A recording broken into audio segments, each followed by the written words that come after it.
Music by Shankar Singh. कानूनी गाजुर माजुर फोनवे में बोलता, डरता करे जाई मन हमर डोलता। जब भी धराई तबे लागे दादा हॉस्पिटल में धइले बा। इसी सितम सदा का मोबाइल में कइले बा, सरकारी चलइले बा।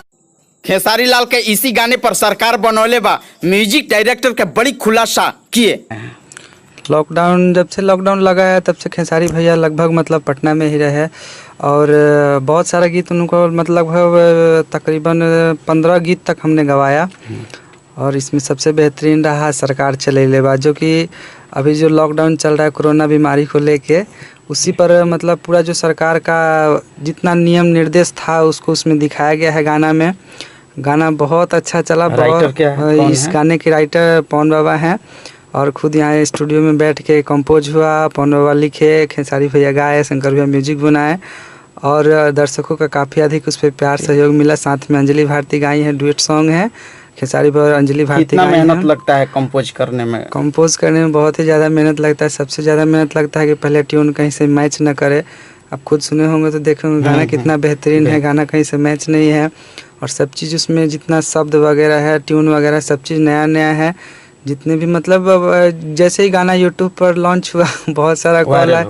हाँ, पूरा वायरल हो गया, बहुत सारा कॉल आया, बहुत अच्छा उसमें। और उसमें मतलब जैसे कॉल उठाते ही तरह तरह के, जैसे बंगाली है तो बांग्ला भाषा में थोड़ा दर्शकों को गुनगुना दीजिए थोड़ा, क्या है टोन गाना का है कि जैसे भाभी फ़ोन कर रही है तो जैसे ही अभी देख रहे हैं कि आप मतलब फ़ोन करते हैं तुरंत ही मतलब उधर से रिंगटोन बजने लग रहा है कि क्या अनलॉक प्रक्रिया 2 चालू हो गई है, नियमों का निर्देश अब बहुत ज़रूरी होता है घर से।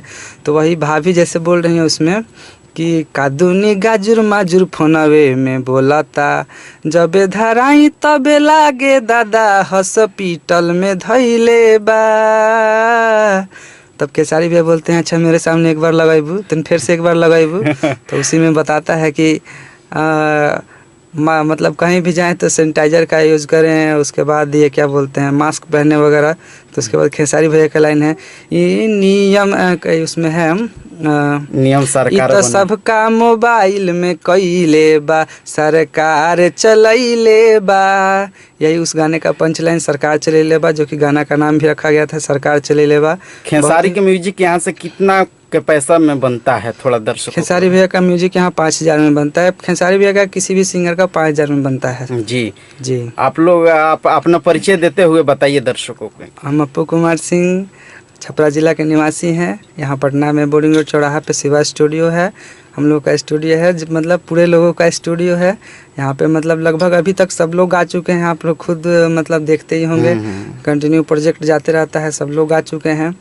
और हम छपरा के निवासी है, ग्राम मेरा सातपुर बल्ली हुआ, पोस्ट लिजुहार, थाना कोपा, जिला सारण, बिहार हुआ। चलिए, थैंक यू वेरी मच।